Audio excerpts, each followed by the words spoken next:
And I'm Roger, And welcome to The Middle, where we try to have thoughtful conversations about awkward topics. on our search to find the middle. We're going to give you last week's news today. It's a slogan we should put on a t-shirt. Stop touching her! I am tonight announcing my candidacy. Taylor Swift. Look, my biggest issue with marriage is that I think that it's a fundamentally flawed institution that is built on the oppression of women. I will not be lectured about sexism and misogyny. Having truly rational conversations about controversial issues is risky these days. Andy, how you doing? I'm well, thanks, Roger. How are you? Oh, well, it's been a big week, but I think what we wanted to try to do today was start to chip away at these listener questions that we have piling up. So today I want to hit you with one that actually is quite relevant to what we've been talking about, and the special call out to I think it's one of the only female listeners that have bothered to write in. So actually, good stuff here. It goes. You'll like this one, actually. I've just listened to your episode on Trump derangement syndrome. Can I be honest? I can't stand Trump. I feel like he is the biggest middle finger to women everywhere. I take it as a personal insult that any men tolerate him after all his behaviour and comments, such as grabbing women by the pussy and all the things that he says. Support from men I can almost understand, but women, I just don't get it. My whole group of girlfriends are huge Swifties, and so I was really happy to see Taylor Swift's endorsement for Kamala Harris. But to my horror, I just found out, like literally last week, that one of my good girlfriends is a Swiftie for Trump. I'm trying really hard not to judge her, but I'm already feeling myself pulling away. I don't know how you guys do it. How can any woman support this man? I thought Swifties for Trump was an AI invention. I didn't know it was real. Well, it's interesting, right? Because you would think that actually Taylor Swift, who had her start in the country music scene, would actually have some, vestigial conservative Christian Republican base, right? Yeah, but I think that's offensive to country music loving, traditional, conservative Republican people, because I don't think that is ultimately what Trump is about. Like, I think he's co-opted, he's come up with this unholy alliance where they're united not necessarily by their, I don't know. I can't play. I don't think, look, there's a lot of that traditional, let's say the Tim McGraw era Taylor Swift, that Republican Party back then is not the same as the one today. That is true, but you could say that about the Democrats as well, I think, right? We're in a centrifuge spinning further and further away from each other, left and right. I don't know about that. I think, do you know what? I think ultimately, to the extent that there are people in the Republican Party and movement, or just generally that side of politics in America more generally, I think they have had to, like the retail politicians have had to double down on Trump. I think initially they were, let's say the primaries before the 2016 election, they were all, Donald Trump, what a crazy dude, how ridiculous, and they were quite happy to call him out up until he won the nomination. And then it's like, okay, well, I guess this is our guy kind of thing. And I don't think they really even, it's like someone who's entered a really bad marriage because that's their first lover, kind of thing. Like it seems like that's what's happened to a lot of people on the Republican side, and I'm not sure they walked into it with intent, as opposed to they now feel quite trapped by the situation. And I think, let's say Trump loses the election, I think all of this stuff's going to unravel pretty quickly. I don't think there's this multi-generational thing that's going to happen. I'm not sure. I mean, even look at the thought experiment would be, right, like JD Vance. So if Trump is removed, which is very insensitive to talk about right now, given that there's been the second assassination attempt on him, like literally in the last few days. But if he's removed, if he disappears tomorrow, what happens to JD Vance in terms of his views and his kind of view of what conservative America looks like? And I'm not sure it changes that much. It's like the Jenga stack, right? Trump is this very shaky piece at the bottom of the tower that if you pull it, the whole thing falls down. And I don't think the depth of support behind someone like JD Vance is not the same as it is for Trump, right? I don't think there's this lasting movement that's built around Trump that's going to. I mean, what is it like other than Trump, like cult of personality thing? Like once the personality's gone, it's left. There's not much left behind, right? There's certainly no underlying ideology behind Donald Trump. There's no uniting kind of thing that everyone believes. No, in. I think there could be. It's just there could be, and it's. I think that's what defines it is that there isn't anything. Well, no, I think it's something that's like less tangible, but it's whenever these kind of populist kind of figures emerge, right? I do think that what you do find is this craving for someone that goes against the mold in terms of the way they behave, the way they think. And for better or for worse, I think that the American system will be sweating that out for a few generations to come, I believe. Well, perhaps in terms of the degradation of politics and the degradation of kind of... Let's be even here, though, Andy. Like there are good and there are bad things about that, right? Like there is something undeniably authentic about some of Trump's moments. And yes, there is a degradation of overall standards of discourse and where the line should be on some of this stuff. But there definitely is a refreshing quantity of being authentic and calling things like it is. Earlier in the week, we spoke about this idea of like seeing behind the curtain, like when the master magician shows you the trick, right? And I think Trump brings a bit of that energy, and that could be a good thing, right? That can survive past Trump, right? That we break some of this pretense and we treat the constituents with a little bit more more trust, and give them a bit more credit that they can understand what's going on here, right? I don't know. I think that's a bad take. I think there's nothing authentic about Donald Trump. Like really, like I think he might be inauthentic in a completely opposite direction, but he is as inauthentic as the worst of them. Like it's just in his own unique way, right? The fact that he says stuff that he completely doesn't believe.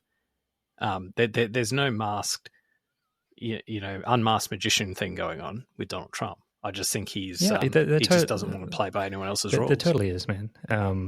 And like a really key one with Hillary was, when he was talking about the donors and the tax breaks and things like that. That was one of those moments where he shattered that curtain, right? And I think that he was talking to people in a way that people liked, right? There's like, of course I use the tax loopholes, right? And so do all her donors, and this is why she doesn't get rid of them, and blah, blah, blah. Like people, that's what I mean about the different styles. The people who support Trump, it's not because he's authentic. It's not because they think this is the guy who speaks to me, speaks to my soul. Like, and I think potentially, I'm just trying to think like who in modern day, kind of around the world, like what's an example of a politician who resonates with people as like, this guy's like me, right? And he talks frank to me. And I think they're very rare. In fact, I don't know that I can think of a really good example, but you can think of like examples where, here in Australia, we have someone like a Barnaby Joyce, for example, who might fulfill that role, right? Potentially. But, again, very flawed in some similar ways to Trump even, right? Yeah, I actually think that the Barnaby comparison is a good one. I think that does resonate with me a little bit, that his flaws almost make him endearing, and he does speak in a way that is seen as very authentic. And I think is in a lot of ways, and you have to take the good with the bad. But anyway, where we started with this was, is there anything that's going to outlive Trump? And I don't think that's unreasonable to think that some of the style people will try to emulate, and there are pros and cons with that. Yeah, but the style they're emulating, and again, just to be clear, like the thing that they're emulating isn't authenticity, and it's not like Donald Trump is authentic. What they're emulating is this really kind of brutish sort of bullying style of politics of, attacking the person and not having a discussion of ideas or. But that's not what I'm talking about. Like I'm talking about someone. When I say the style, is someone that doesn't talk with the veneer of a bullshit politician, right? Like, and I think that I think that's what I mean, right? Someone who is actually speaking to the people in a way that is almost like anti-politician. Yeah, but I don't think that's what's scaled up. Like the redeeming qualities of that, or the part of that that's positive or redeeming, is not what's been scaled up. What's been scaled up is the attacks, or the fact that you don't need to be held accountable to the truth, or that you can make up shit, or that it's the short-term tactics, the plays, because Trump's gotten away with it. He's proven that you can get away with it. And so they're like, oh yeah, I might have a bit of that as well, right? And that's what's been scaled up, as opposed to here's a straight shooting, like, we'll tell you exactly how it is and won't sugarcoat things. And I don't think that's really the essence of what Trump does anyway. He's not thinking, I've got to be upfront with the people and let them know how it is, show them the truth. The motivating factor for him is he feels he can get the upper hand and own his opponent on the stage, right? That's what he's motivated by. And that's a very sort of bullying sort of approach, right? It's not, his objective is not, now maybe some collateral damage is that some people might be like, oh yeah, okay, he's like really speaking truth to power here. but that's not intentional. Yeah. All right. I'm going to have to steer us back, all right? Because I want to, there are a few elements in this question that I think are really cool to discuss. And one of them is actually articulated really well in the first part that says that Trump is a middle finger to women across the world, right? And actually, like, this part hit me quite hard because I thought, well, it probably is an insult for women that men tolerate, well, men and women, but especially men kind of like tolerate his behavior after all his comments, because it's like being implicit in how misogynistic or whatever he may be, right? Like, because he's gotten away with so many things, so much of this behavior that should disqualify him for support by civilized men. And I wanted to kind of think about, I challenged myself to think about that, and it's like, yeah, he's had a lot of get out of jail free cards, like literal and some literal, some figurative. What do you think it says about us that we're so willing to forgive the flaws in such a woke modern day society? I don't know, man. I don't know if you've been paying attention, but I don't think we run in the same circles. If you think he's getting away with it from, he's no, but he's getting away with it in the sense that, well, not with me, not with the people. But even with you, Andy, you're not. You know what I mean? Like, the things that you're talking about, him being, like, ungovernable, is not that he's like a misogynistic bad man. Like, you haven't talked about that part. Well, I'm quite happy for that to be on the list of faults and flaws. I mean, obviously, it's not top of the list, is what I mean, right? Like, that's not. We haven't spoken about that. Well, okay. Let me put it this way. I think, and a lot of people probably thought, that recording of him in the that trailer on set or whatever, where he's talking about grabbing women by the pussy or whatever, for most politicians and most other kind of public figures, that would be catastrophic and would rule you out career ending of contention for whatever office you were seeking, let alone President of the United States. And that happened before the 2016 election. So before he was president, that came out, and that was this, soundbite or whatever. And for just about any other politician, that would have been catastrophic to their campaign. Yet it wasn't for him. And he may have even, you can't rule out that he didn't get like win votes off the back of, maybe that is the maybe to your point earlier about being authentic. Maybe that's when people see him as authentic. Maybe it is that there's that locker room talk or whatever that he engages in, and people see him, it like humanizes him, perhaps, right? In the same way, maybe like we've spoken about Kevin Rudd visiting a strip club also did that. Yeah.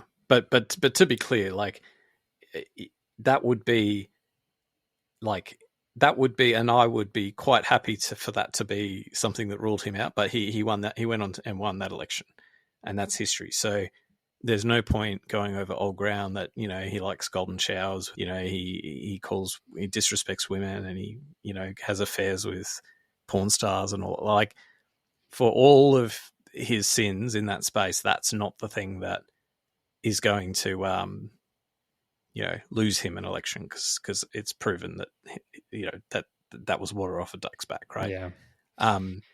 And just to be clear, like, if you do want to kind of say, well, what's the fact that he is like eroding the unwritten rules and norms of one of the, most preeminent sort of democracies on this planet, that he's eroding that in the institutions of government and of democratic institutions, is orders of magnitude more significant than the fact that he's unpleasant to women. Like, so I'm happy to say that. And that's why I've never mentioned it before. But yeah, I'm a long way away of tolerating or, but it's a specific. That's not the vibe I would roll with. Yeah, it's a specific charge around men's support and underlying potentially misogynistic attitudes, right, and double standards. And I do get it, right. And actually, what this statement or this question did to me is actually say, hey, we've been talking about Donald Trump with being given this charge of racially dividing us, inciting this kind of racial divide and division in society.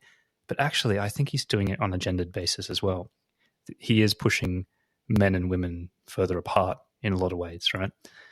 Let's move on to the next part, because this is where I think it's, we love a good Swifty thing, and you are a Swifty as well, right? But hey, so I just want to kind of talk to this bit, right? Because I think that Swifties for Trump, right? Like, part of me does think that it's totally Swift's prerogative to do whatever the fuck she wants with her platform, with her followers, with her endorsements and all that kind of stuff. And there was pressure on her to do that. But there is part of me that actually thinks in this circumstance, politicizing the music and the people, the fans that kind of relate to that, is a little bit, I don't know, because now this group of people, it's kind of forced to choose a side and to cause tension in a group and things like that. And I don't like that part. I don't know. How does it sit with you? No, I'm all for it. I think when the stakes are this high and you have influence, I think ordinarily, like when you get, say, Best Actor speeches at the Oscars and you get some, Ben Affleck type go on about some social justice cause and they're completely misguided, there's a lot of hubris in that. And that is embarrassing for them often because, well, for one, they're misguided on their views of the world often. So, they're very idealistic or naive, or they don't truly understand what they're talking about. Not like but Tay-Tay. then they even, well, but then all of that gets amplified because they overestimate just how much people care about them. Like, because they think, oh, I've just won an Oscar, so I've got to use this platform to influence all my fans that, are in love with me and will do everything I say. I've got to bring attention to it. So that's would be my default view on these kinds of celebrity endorsement type things. Matt Damon. But it is different with Taylor Swift because she is at the moment, she is the biggest thing on the planet, right? Celebrity wise, in terms of, and that'll go, like she'll, she won't be that in 5 years' time, right? There'll be some other new person, right? But for now, for this moment in time, she's it, right? And that happens to coincide with possibly one of the most important elections in America in modern times. And the stakes are high. And unlike the, Ben Affleck example, people do care what she thinks. People want to be part of that tribe. Now, we talked the other week about how, but that tribe is maybe perhaps already aligned with, is it Kamala? What's the, we got pulled up on that. Clap it out. I'm going to clap into the mic like Tim Kamala. Kamala. Something like that. Kamala. I did see another one. What was it? That it's like Kamala. Anyway, apologies to everyone who finds our these Indian names are so hard to pronounce, aren't they? Yeah, so Kamala, I'm just going to say it, and too bad if you don't like it. Just blame it on the Australian accent. Anyway, so what was I saying? So I just think that, the stakes are high. People do care. And unlike just about any other celebrity endorsement, she, I think, what was it, like there was a surge in like voter registrations that happened off the back of, like unprecedented numbers of people registered to vote. And, yeah, maybe it's about bringing the vote out. And, when we're talking about an election as close as it is, and just to do a bit of a tour of duty on the actual endorsement, we had angry Uncle Trump tweeting in capital letters, "I hate Taylor Swift," on his. It's like, it's hard to know what's going through this man's mind. Like I can. He was either triggered by it, or he's just got in his head, oh no, this is part of some like grand strategy where he's going to like psych her out or something. And well, I'm not sure Trump is Bobby Fischer planning these chess moves ahead, but and I do notice that he kind of like has a channel strategy. So everything that's really redonk goes straight to Truth Social, and then he tones it down a little bit for Twitter, for X. All right, so he's got his like fan base. Yeah. He just doesn't use capital letters. He treats Truth Social like his 4chan. He can get down and dirty on that one, and then he cleans it up a smidge for X. Look, let's round it out with this whole thing about how she's feeling about this person, because I think you and I maybe have experienced like a little tiny cosmos of what they're going through, because I'm not a Trump supporter, but even the little, the fucking pilot light that I hold for Trump and some of his kind of abilities and his style and whatever it is, even that has caused obvious friction between us. Yeah, and you deliberately like you trigger me. Like you're deliberately like, just giving me enough to incense me. Look, so we got that right, and even that caused a bit of an issue with us. If you were to find out that I was a Swiftie for Trump and I was actually, voting for him and I was proud of it and all that kind of stuff, I'd be more shocked that you were a Swiftie than a Swiftie for Trump. But seriously though, like I can understand that it is tough when you think, you think your friends are like you. You think the people that you hang around with are fundamentally like you. And so you're always a bit hit sideways when you find out there's something fundamentally different about your friends, about your loved ones, about whatever it is, right? Your community. But I think that's the good thing about community and friends. Like I think that breaking out of that tribal aspect, that you can still be friends with someone who is like on the other side of the fence, right? And like I'm really hopeful that we haven't lost that. But I know it's tough, and I know Trump makes it especially tough to do that. But I do really want to hope that is the case, because, everyone needs America to work, and we can't have whatever huge percentage of people that feel strongly about Trump and that feel strongly about the other side not getting along, or they were friends and they're no longer friends anymore. Like that is a terrible situation. Like the damage to that, to societies and friendship circles and relationships like that is catastrophic in my opinion. So easier said than done, but oh man, you gotta leave that at the door. Like seriously, you gotta, like, in the same way that you wouldn't hold it against someone if they were from another race and they had cultural values. Think of it like that. Think of it like you wouldn't be mad at your Sikh friend for wearing a little like turban, right? I would be so mad if I saw that. I would be like, what are you thinking? I didn't know you hated Sikhs so much. Okay, let's be real on something for a moment. It's virtually impossible to change like someone's mind. It's one thing if they're apathetic and they don't have a view, and then they are close to like a blank sheet of paper and you can fill in the blanks. If they got a blank space. Oh, I knew. I thought you were. I thought you were going to have some discipline, but I'm just like Trump on the stage. You couldn't do it.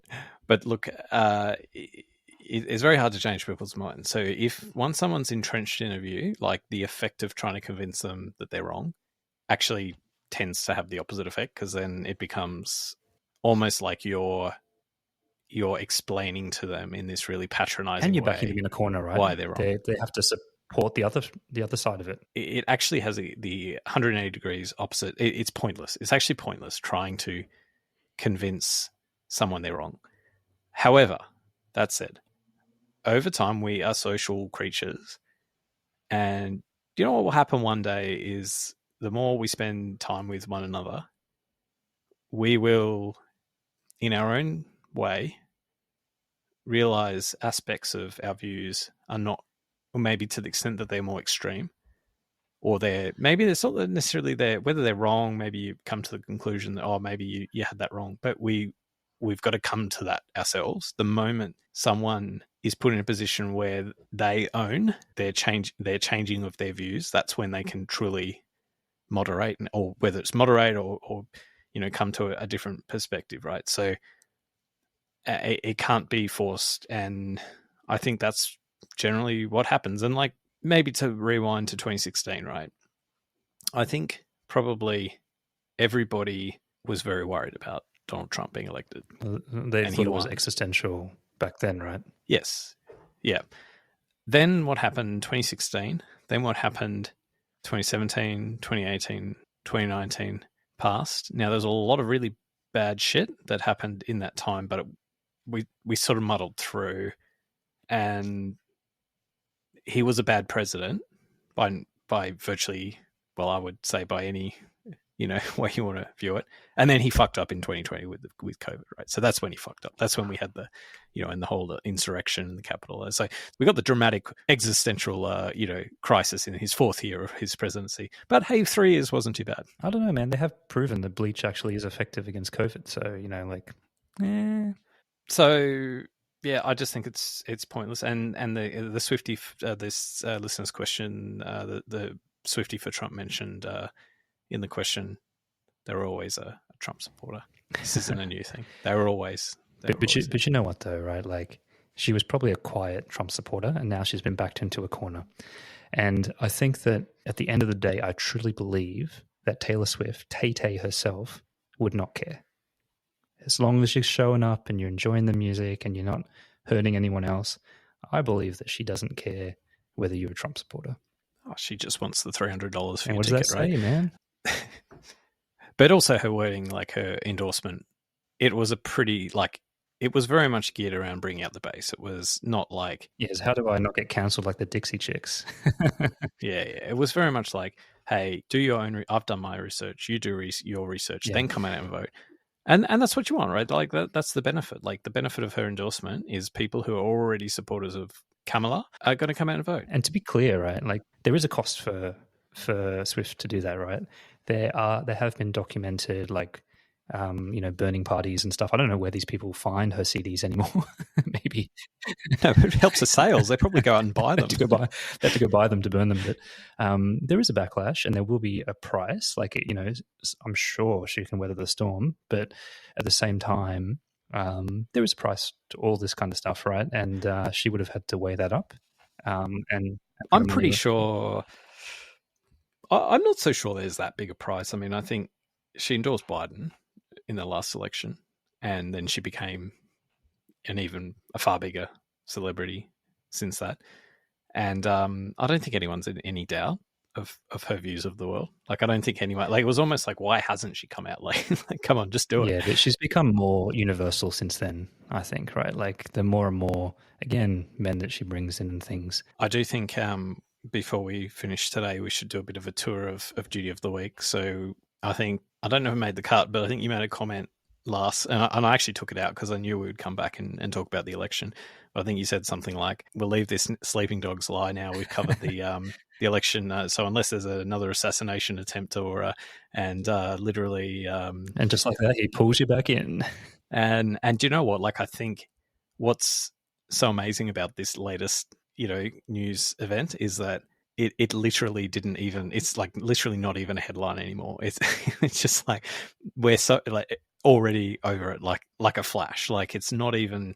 And of course, it didn't come with all the imagery that the first one came with, but the fact that it's so normalized now is actually quite remarkable, really.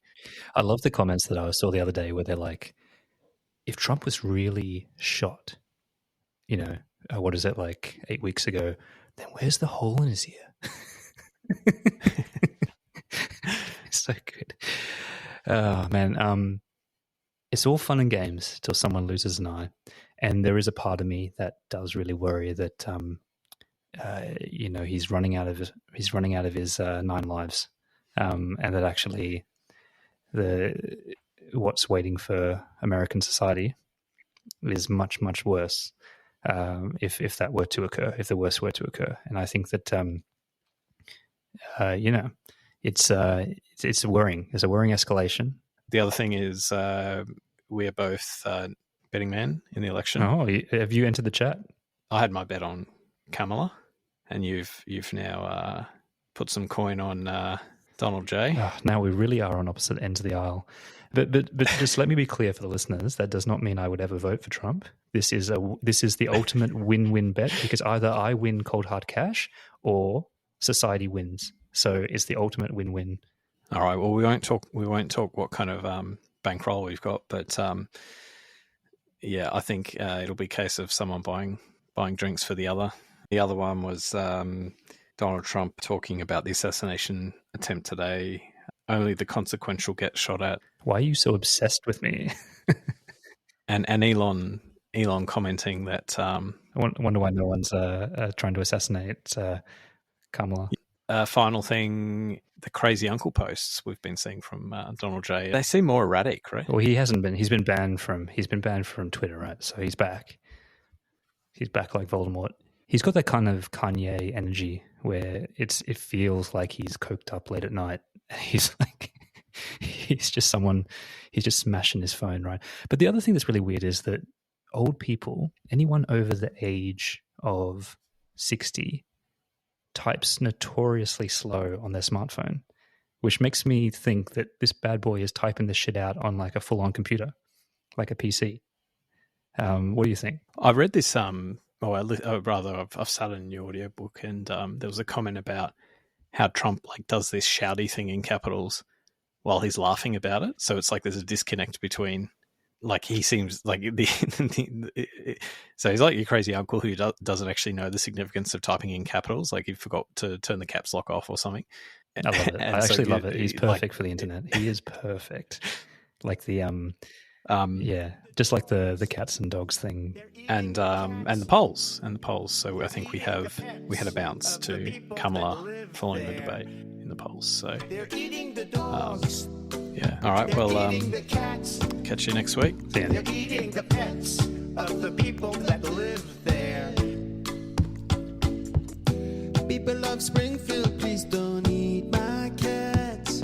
Why would you do that? Eat something else. People of Springfield, please don't eat my dog. Here's a catalog of other things to eat.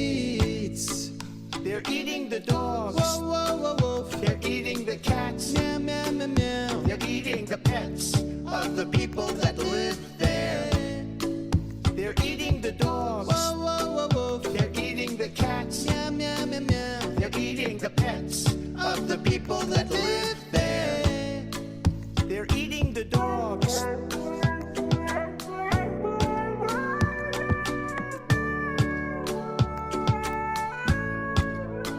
They're eating the cats.